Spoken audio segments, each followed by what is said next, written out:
Welcome to episode 40 of the Undiscovered Games video podcast, where we take a look at the lesser-known board games of the world and share those with you. Now, I'm a little late posting this episode because it's a game I just discovered about 2 weeks ago, and then I went on to play it 7 times over the past 16 days, basically just trying to form an opinion and organize my thoughts into a somewhat cohesive review here. But truth be told, I'm still all over the place with this game. I've loved it, I've hated it, and everything in between, so forgive me if I ramble a bit during this video, but I want to help you discover this wild card of a game known as Merchants of the Middle Ages. Now, this is also commonly known by its German title, which is Die Händler, and it was designed by a wonderful design duo, Wolfgang Kramer and Richard Ulrich, way back in 1999. Now, 4 years before this, they designed one of my all-time favorite games. It's in my top 10, and that's called El Grande, and they also designed another great game around the same time called The Princes of Florence. That was in the year 2000. So some excellent designs from this duo within about a 5-year period there.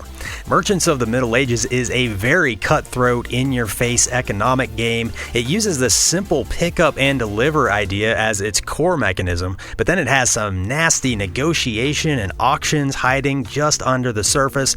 It almost has this weird juxtaposition of feeling very serious when you're playing the game, like a very serious economic game, but then I feel like there's this satirical undertone the whole time that I should not be taking it this seriously. It's almost like the designers are in the corner watching us play and they're just laughing because they know what they were doing when they designed the game. They knew that they were going to create enemies at the table and that the players were going to become very emotional and petty and make irrational deals out of spite. And it's just hilarious to me how the game is designed and how it looks. It sort of lures you in with these pretty colors, this big beautiful game board, these huge wooden wagons. These pieces are really cool. They look great on the table. It almost looks like a friendly family game.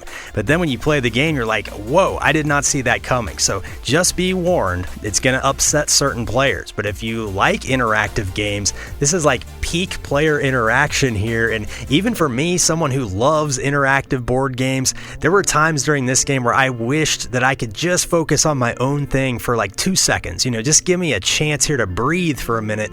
But everything you do seems like it's so dependent on the other players, and you're almost at the mercy of your opponents for the majority of the game. At least that's how it feels. But after 7 plays and after still not formulating a solid opinion on the game, I think what I have learned is that you can't take this game too seriously. I mean, this feels more like a tongue-in-cheek type of a game design from the designers. I don't know if that's what they meant, but that's kind of how I feel when I play it. So if you don't take it too seriously, if you kind of embrace the unpredictability, embrace the meanness, get into the spirit of the game and be selfish and be backstabby and be petty, I think you can have fun with it knowing that going in. It's almost like watching a TV show where I just want to play again just to see what happens on the next episode, because it's been so different every time I've played. And for that, I have to give it credit. It stays on my mind, and it's been the only game I've been thinking about for the past 2 weeks now. So this is a gamer's game to the core, specifically for gamers who love player interaction and who don't care if other players are mean to them or cutthroat. It's an unforgiving game, so as long as you know that going in, you might really enjoy this one. So I'm going to give you a brief overview of how the game plays, and I'll continue to talk about what I like and dislike about it. Before I get started though, make sure you are subscribed right here on YouTube at undiscovered_games to learn more about lesser known games just like this. All right, let's take a deeper look at Merchants of the Middle Ages. All right, we're all set up for 4 players here. I definitely recommend playing this game at 4. You'll get the full effect of the things I talk about in this video. So everybody starts the game with 5,000 money, and you hide the money behind your player screen. We also each get 4 movement tiles numbered 1 through 4 with our player color on the back. These start the game face up, and these tiles are used to move the wagons on the board. Each player also gets one of these wheels. We also get some shields in our player color. These shields are used to show if we become the load master in a certain city. We place that out there. Also, one of these shields starts the game at the bottom of this social status track here. Now, for all intents and purposes, this is the most important track in the whole game because this is how you win. Ultimately, you want to be highest up on this track when the game ends after a set number of rounds. If multiple players are tied for the highest position, then among the tied players, it's whoever has more money. Now, I will say money is very important because in 5 of the 7 games that we've played, there was a tie for first place, so we had to go to money to be the deciding factor to see who won the game. So yes, money is just a means to raise your social status, but a lot of times it's going to be the most important thing because it's going to be the tiebreaker. Anyway, there are 6 goods represented by these cylinders here. There's cloth, iron, wine, food, silk, and salt, but we're just going to call them red, black, brown, green, purple, and white. To set up the game, you're going to take one of each of these goods and place it on the bottom space of this track here. Now, these goods will fluctuate throughout the game and determine the value of each good. The left side of this track shows the cost to buy a good of a specific type, and the right side is how much you'll earn when you sell the good, which usually happens when you deliver a good to another city and unload that wagon. Again, more on that later. The rest of the goods just make a supply next to the board. This supply is limited, so once a good type is completely gone from the supply, you cannot purchase it until someone sells some back to the supply, and then it becomes available again. Now we have these 3 huge wagons. These things are absurdly large, but they're very cool and satisfying to move around. The wagons begin the game in 3 different cities. This is according to the setup rules. And then the courier, which is the horse here, has to start the game 2 spaces away from an empty city, so a city with no wagon. So you can decide where you want to start the horse. Then each city gets a gray cube. Any of the empty cities without wagons, you place the cube on the 200 space of the bonus track here. Any cities with wagons, this cube starts on the 0 space of the bonus track. Then you're going to find these gray cylinders. One gray cylinder goes on this track here. Now this is to signify how many wagons have reached their destination. Every time a wagon reaches another city, we move this up 1 on this track. The cost here shows how much it's going to cost each player to move up in social status at the end of the round. More on that later in the video. This track here also determines the progress of the game and when the game will end. So in a 4-player game, when this thing hits the 8, you are in the final round of the game. You finish out the round and that's the end. Whoever is the start player will take this action board and a gray cylinder to place on step 1 of the action board. Now every round of the game, whoever's the start player is going to be in charge of this action board, and this just guides you through the progress of the round. There are 7 steps and you do them every round in this order. So whoever has this action board is the start player, and then at the end of the round, they'll pass this board to their left, and that player will be the start player for the next round. And turn order is always clockwise, starting at the start player. This action board is very, very handy, and this is really all you'll need once you learn the rules. You can just look at this action track. This tracks the progress of every round step by step. It gives you little reminders of what you need to do, and it's just such a handy part of the game. I don't think I would like the game as much without this little action track. Now we have 3 decks of cards. The blue cards can just be placed here face up. These are all the same. The green cards are one-time use abilities, but whenever you get one of these, you get to look through this deck and choose one. So there's 3 of each type. So you can just organize them by type and just make those, in a stack face down, but you do not have to shuffle the green cards. The red cards, on the other hand, you do have to shuffle. There are 8 of these cards. These are permanent abilities that will be auctioned off. So mix these up and draw 4 face up next to the board. Keep the others in a stack face down like this. Now let's look again at the game board. The board has 6 cities. Each city has a warehouse belonging to each player, shown by these color symbols here. So I'm the blue player, so these are all my warehouses with the little blue symbol. So any player can store their goods in any of their warehouses, but there's one restriction.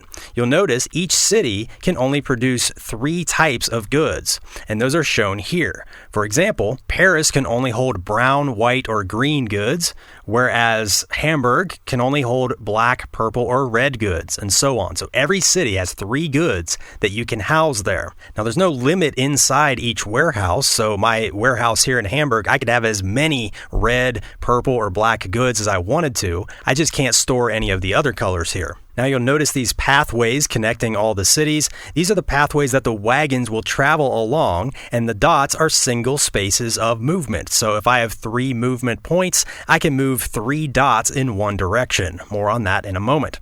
Each wagon has a number shown in this gray shield here. There's a 1, a 2, and a 3. The number simply just dictates which wagons get loaded or unloaded first if you have 2 wagons in a city. It also determines the order when we auction off the load load master for each wagon. Again, more on that in a moment. Each wagon also has 4 slots, each belonging to a specific player. So each slot has the player color shown on the side here, and each slot can hold up to 3 goods across like this. Now this game is very easy to grasp if you just watch a round in action. So I'm going to fast forward a little bit to a game in progress, and then I'll just run through the round step by step and show you how it plays out. So here we are, we're later in the game here. First step of the round, each player buys up to 3 goods from the supply. You do this in turn order, starting with the start player. You pay money to the bank based on this chart here. So I'm the blue player, I'm the start player, I get to go first. So let's say I wanted to buy 2 red and 1 white. So I would have to pay $200 for each red because it's here on the track, and then $300 for the 1 white. Now, remember, I have a warehouse in every city, but I must obey the storage rule for the types of goods in each city. So I have to decide right now where my 2 red goods are going to go and where my white good will go. Now, I could split these red goods up. Like I could put 1 up here in Hamburg and then maybe 1 over here in Bruges. But I definitely want to put both of these reds up here in Hamburg because there's an empty wagon in this town ready to be loaded. So my hope is that I'll be able to load both of these goods this round of the game. So I'm going to put my 2 red goods in my warehouse, again noted by my player color here, put those up here in Hamburg. Now my white good I could store over here in Bruges, I could store it down here in Paris, or I could store it over here in Vienna. Now I'm noticing out here there's a wagon and it's heading this direction. Once the wagons start moving, by the way, they have to continue in a forward path. So looking at this wagon, it's heading this direction. It could branch here and go up to Bruges, or it could branch and go down to Paris. I don't know how that's going to play out yet, but ideally you want to put your goods somewhere where there's a wagon that's going to be arriving soon, because once that wagon arrives, it'll get unloaded, and then you can load it again with your goods that are stored in that city. So I don't want to put this over here in Vienna because there's no wagon heading here, so I won't be able to get this good loaded. But maybe I want to put it down here in Paris because there are some other players down here with white goods stored up. Maybe I want to load white goods with my opponents and hope that they'll move the wagon for me. Or maybe I want to go up here to Bruges where I already have a green good stored and diversify a little bit because I don't know yet what the value of these goods will be. I can look at the chart and see where they are right now, but that's going to change before I get paid. So lots of things to consider just from buying goods and deciding where to place them in your warehouses. So let's say for this example, I place my white good up here in Bruges. The good thing is I'm the start player, so I know for a fact that I'm going to get first move later in the round when we move the wagons. Now the next player in turn order gets to buy up to 3 goods and place them in their warehouses. But that is step 1. It's just buying up to 3 goods. You go in turn order. Now the very first turn of the game, the players can buy up to 6 goods each, and that's just to kind of populate the board with some goods. But after that very first turn, it's just always up to 3 goods in step 1 here. Then you move to step 2. Now step 2 is one of my absolute favorite parts of this entire game, and this is how you load the wagons. Now first you have to determine a loading master for any empty wagons sitting in cities. Well, this wagon and this wagon are already out on the road. They're already heading toward another city, so we don't need a loading master for these wagons. But this wagon over here in Hamburg needs to be loaded, so it needs a loading master. Everybody does a blind bid. It's a closed fist auction. Everybody takes a certain amount of money from behind their screen, places it in their fist, and then you simultaneously reveal your bid. So let's say I bid 600, this player bid 500, this player bid 600, and this player bid 100. Now any ties are broken in favor of turn order, so since I'm the start player, I win this bid. I have to pay my full 600 to the bank. Everybody else gets to keep their money, but now I am the loading master for this wagon here in Hamburg. So I take my shield here and I place it out on the city to show that I am the loading master. Now the loading master gets to choose up to 3 goods of one type from this city and immediately load them on that wagon for free. Now looking at my warehouse, I currently have 2 red goods and I also have 2 black goods. But remember, I can only load up to 3 of one type. So why might I want to load red goods versus black goods? Well, this is where I look at my opponents, because whichever good I decide to load as the loading master, the other players are not going to be able to load that type of good. So looking around here, this player has a purple good, so they're going to get to maybe load that no matter what. And this player has 3 reds and a black. And this player has 3 black. So if I load black, I will completely cut this player out of being able to load the wagon. So maybe I want to do that. Or maybe I want to load red and charge this player a lot of money to load their black goods. So maybe that's what I want to do. Let's say I decide to load my red. So again, I can load up to 3 red. I only have 2, so I put them all on my slot here. Now we go in turn order, and I have to make a deal with each player that wants to load onto this wagon. They have to pay me money directly to load their goods. And again, since I loaded red, they are not allowed to load red, but they could load purple or black. Now the other players are only allowed to load up to 2 goods, and those colors have to be different than whatever the loading master put on the wagon. So maybe this player, they only have 1 purple to load, and I'm like, I'll charge you $400 to load your purple. And they're like, that's way too expensive. And then I say, well, fine, I'll just move the wagon out and you won't get to load anything. And they're like, well, could you at least go down to like 300 and maybe I'll pay you $300 to load? I say, okay, I can do that. So they give me $300 and they load their purple into their slot. Now we go to the next player. The next player is mad at me already. First of all, I beat them on the auction by a tiebreaker.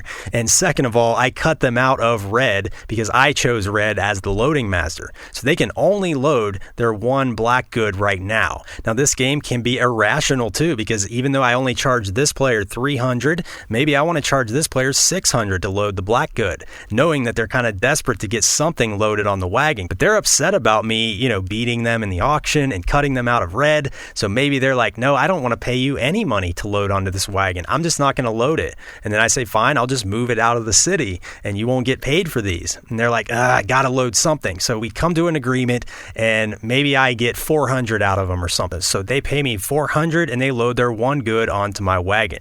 Now this player has 3 goods that they want to get loaded, but they can't load all 3 because they're limited to 2 each round. Remember, the loading master is the only one that gets to load 3 goods.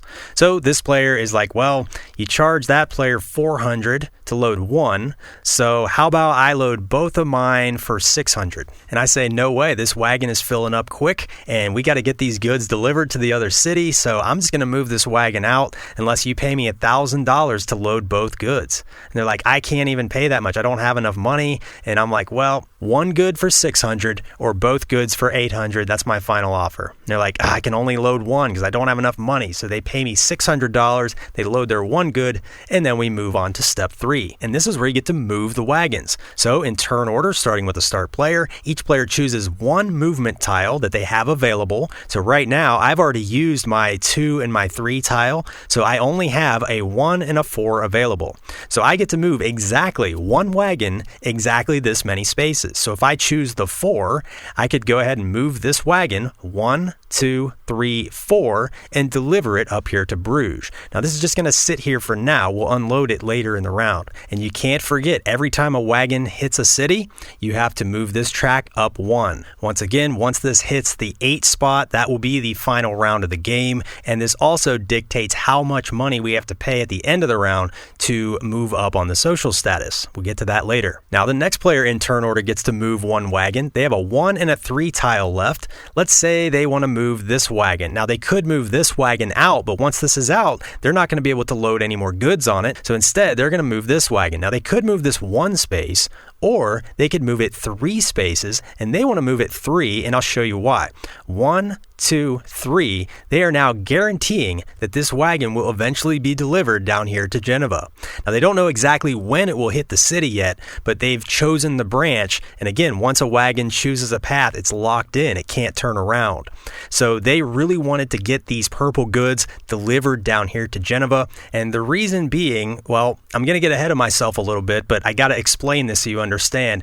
You can deliver any goods to any city, but if you deliver goods that do not match what the city produces, like Geneva does not produce purple goods. So if you can deliver purple down here to Geneva, you're going to get a bonus payout, and that's what these gray charts are here. And I'll get into that during the payout section of the round, but just know this player wanted to get purple delivered down here for sure. So that's why they chose this path. In addition, these players only had brown goods on the wagon. Well, Geneva produces brown, so not only did they guarantee they're going to get a bonus payout for purple, but they cut the other players out of getting the bonus payout because this is not a rare good in Geneva. So Genova produces brown. They'll still get their regular payout when it gets delivered, but they will not get the bonus. So that's why this player decided to use their 3 movement instead of just a 1 movement, because they were able to commit this wagon to Genova, guaranteeing themselves the bonus payout and cutting their opponents out of the bonus payout. These are the types of things you need to think about. There's a lot of these little subtle nuanced decisions throughout the entire game, and it's actually quite complex when you put it all together, but it's really a simple rule set, just some very complex decision making throughout the game. Now this player must move 1 wagon, so let's say they use their 1 tile and they move this forward 1 space. This player has a 3 and a 4 movement left. They hate to use a 3 on this wagon because they're kind of wasting some movement there, but they have some goods here. They want to get paid and they want to get this stuff loaded. So they're going to go ahead and end this wagon, deliver it down here to Genova. They pay their 3 movement to save their bigger movement for later. So they put the wagon into Genova. We bump this up 1 more level because another wagon got delivered, and that is all for step 3. Now we move to step 4, and this is called price adjustments. So everybody now takes their wheel, and they're going to simultaneously choose in secret how they want these arrows to point. And whichever goods your arrows are pointing at, you're going to get to bump those up on the price track down here. The problem is you don't know exactly which ones your opponents are going to choose, so you're trying to get in each other's head here. I might be looking down here. Purple is at a really good price right now, and this player just delivered 3 purple, and they're going to get paid. So they probably want to bump that up a level and get paid more. So maybe I choose purple as well, because if this bumps up past the top, it gets reset to the bottom. So maybe I try to tank purple, but I also want red to go up because I'm going to be paid for my red goods that got delivered up here. So maybe I'm like, I don't know. Do I go 1 purple, 1 red? Do I go double red? Do I point at my shields and just rely on the other players to move? If you pointed at your shields, nothing happens from your disc, but everybody else's will still move. So there's all these little mind games during this section of the round. So let's say I go red, purple. Now, once everybody's ready, we reveal the wheel, as I like to say, and we just bump these prices up accordingly. So starting with me, I go 1 red, 1 purple. Now this player chose purple and their shield. So they would only go up 1 purple, but it's at the top. So now it goes back to the bottom. Ouch. Now this player chose brown and green, so that goes up 1, that goes up 1, and this player also chose a purple and a brown, so they bump brown up 1, and purple does go up 1 more. So they were kind of thinking the same thing I was thinking. Let's try to tank purple here. So there's all kinds of cool little subtle mind games that happen during that phase of the round. Now after you do this, you check to see, does anybody own the office cards? I haven't talked about the cards yet, but this is when the office cards would trigger, and then the warehouse sale card would happen after that. Again, I'll get to the cards later. Then we move on to step 5 of the round, which is actually unloading the wagons that got delivered, and then the players getting paid accordingly. So using our example here, we have 2 wagons that got delivered. We have to unload them in numerical order. So this is the number 2 wagon. This is the number 3 wagon. We would do the number 2 wagon first. So that is up here in Bruges. So we just go player by player. This player had 2 green goods. Well, Bruges produces green goods, so no bonuses are given. However, you still get paid based on this chart here. So wherever green is, you look on the right side, and you get this much money from the bank per green good that was delivered there. Now, the next player here delivered a black good and a purple good, and they're going to get paid based on this chart. So they look where the purple is, they get this payout for the purple and this payout for the black. In addition to that, this city does not produce black or purple goods. So they're going to get the bonus payout based on this chart. So they're going to actually get an extra $400 per good because the city does not produce those goods. So hopefully you're starting to see some more strategies emerging here, some more incentives to deliver certain colors to certain cities. So now that this wagon is unloaded, we move down here to this wagon in Genova. Now this player delivered 3 purple goods, and those are rare goods. So they're going to get an extra $300 a piece for their purple goods. So that's $900 just for the bonus, and then they're going to get another $2,100 $200 from the chart over here because it's at 700. So they're going to get $3,000 for delivering those purples. That was a pretty good move. Now the other players only delivered brown goods, and those are not considered rare, so they don't get the bonus payout. They only get the payout based on the chart over here. Now this is very important. After you do all the unloadings of the wagons, now you have to adjust the gray cubes. So any gray cubes in cities with wagons get reset to 0. So this goes to 0 and this goes to 0. Any other cities, the bonus track moves up 1. So that makes those other cities a little more enticing to try to send your wagons over there. And it's worth noting those bonus tracks max out at 500. So if you bump it up again, it doesn't go anywhere. It just stays at the 500. But I really like that mechanism of how the values of the cities sort of fluctuate throughout the game. So the values of the goods obviously fluctuate, but then you have these changing values of the cities as well, just to complicate your decisions even more. So it's a really neat mechanism. Next, we move on to step 6, and this is another auction, and this is how you win these red special ability cards. And these are very powerful abilities that stay with you for the rest of the game. Now, in this round, each player is going to have a chance to win 1 card, but we're only going to do 3 auctions maximum. So there's 4 cards out there right now. Only 3 of these are going to get auctioned off.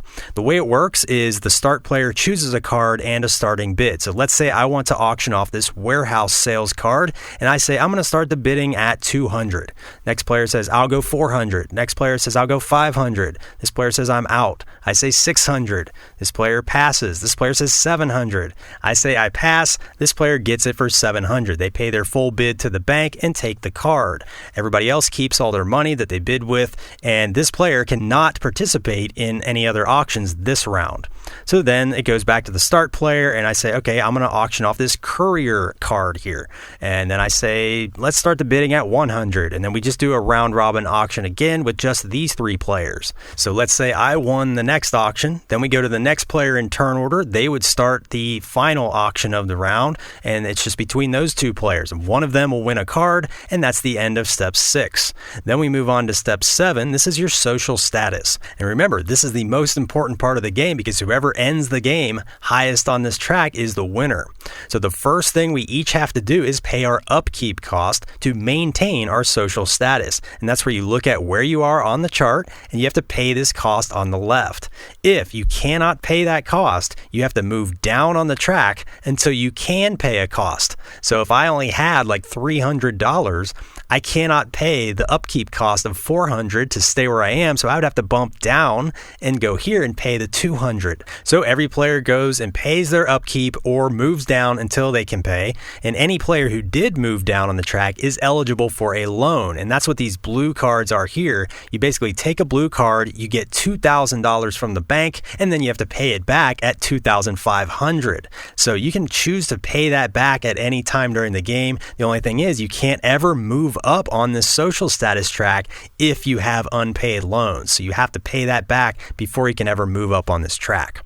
After everybody pays their upkeep, now everybody in turn order has the chance to move up on the social status either 1 or 2 points. Now you could just stay put for free, but if you want to move up 1 level, it costs this much here. So this is where you look at the wagon track, and this is how much it costs per level. Again, you can move up 1 level or 2 levels. You cannot move up more than 2 levels.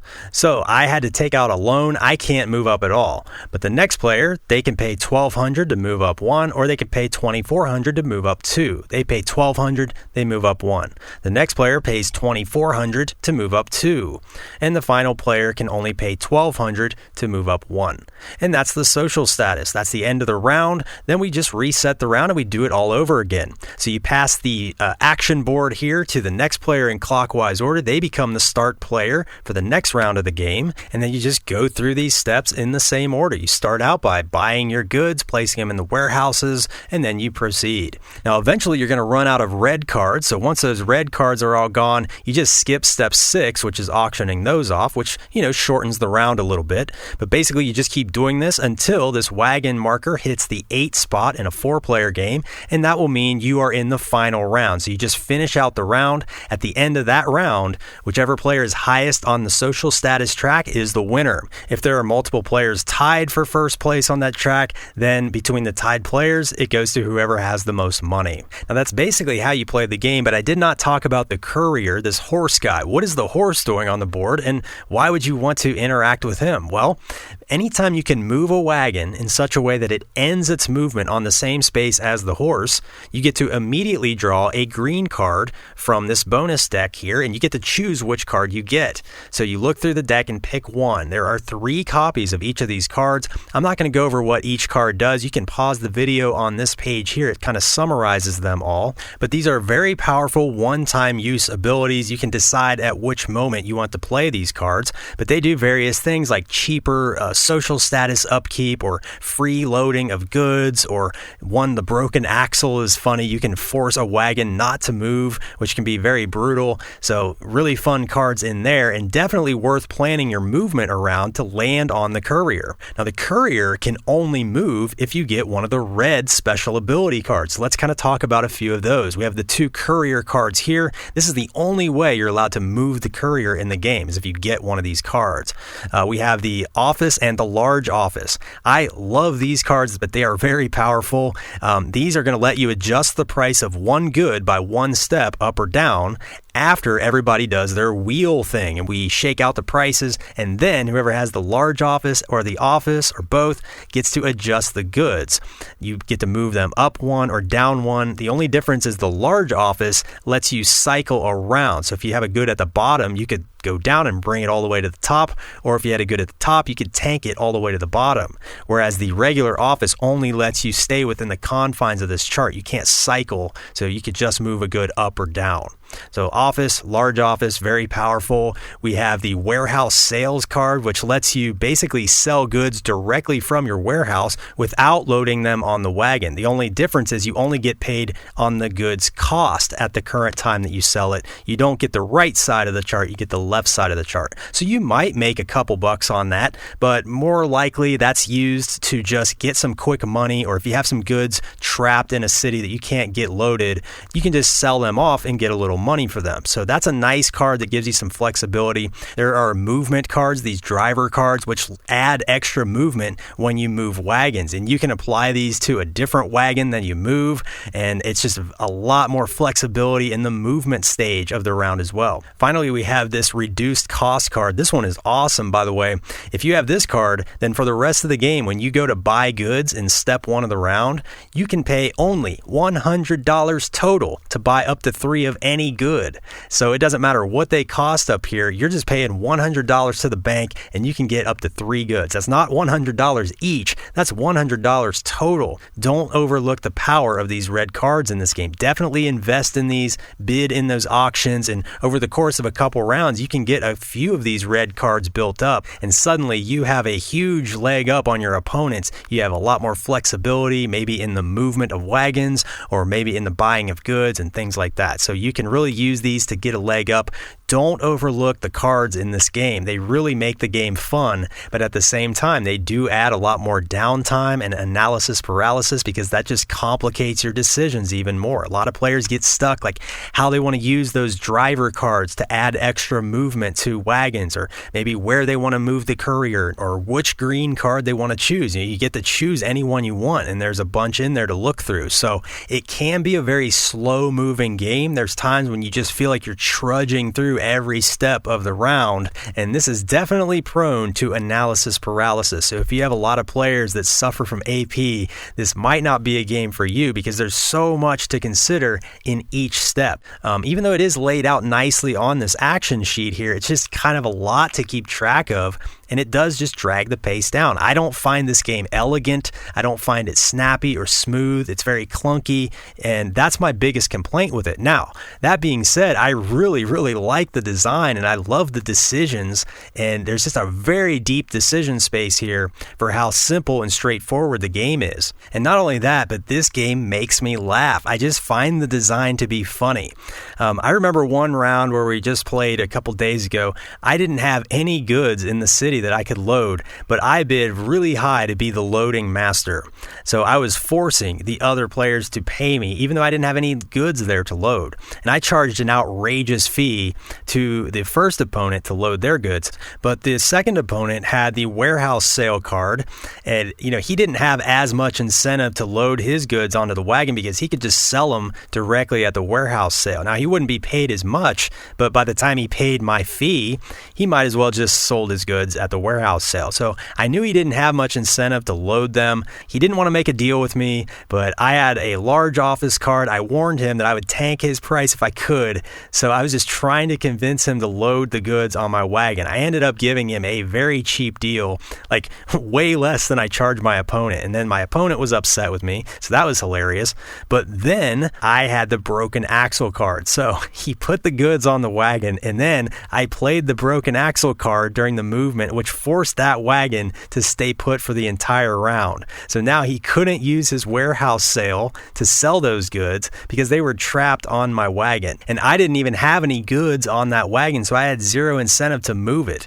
Furthermore, the wagon couldn't leave the city, so I remained the loading master for the next round of the game. And so it was just a really funny scenario, and there are so many scenarios like that where you can promise something good and then just reroute the wagon or something. There's ways to piggyback off each other. Maybe you try to get as many goods onto a specific wagon just because all your opponents also have goods on that wagon, and you don't even worry about that because the opponents are going to be interested in moving that wagon for you. So maybe you just are like, I don't really care about the bonus payout, like where it gets delivered. I'm just going to focus on other wagons, and then that one's going to pay me eventually. So lots of ways you can play this game, lots of strategies, lots of nuanced, deep decisions that just kind of really start to show themselves the more you sit down and play the game. But again, it can be very AP inducing, a lot of downtime, a lot of thinkiness. So that's why I kind of have come to the conclusion that you really just have to have fun with this game. You can't take it too seriously. One thing I really like about the game is it's not an exact science, especially the negotiations for loading goods. Like, it's hard to price that out sometimes, and that I enjoy.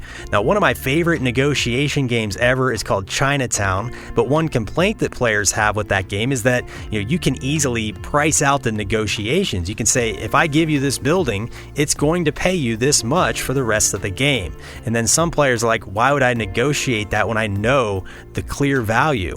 Whereas in this game, it's much harder to know what that value is for loading something onto your wagon. You can use that chart. The problem is you don't know when that good will be delivered or where.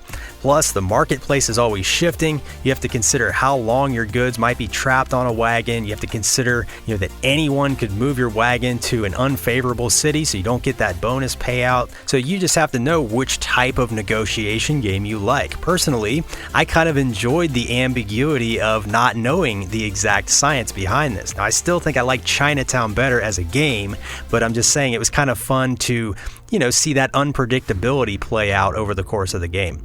So why do I say I love and I hate this game? Well, in my second play, I was still fairly new to the game, and in the first round of the game, I could not pay to move up the social track. All my opponents moved up twice.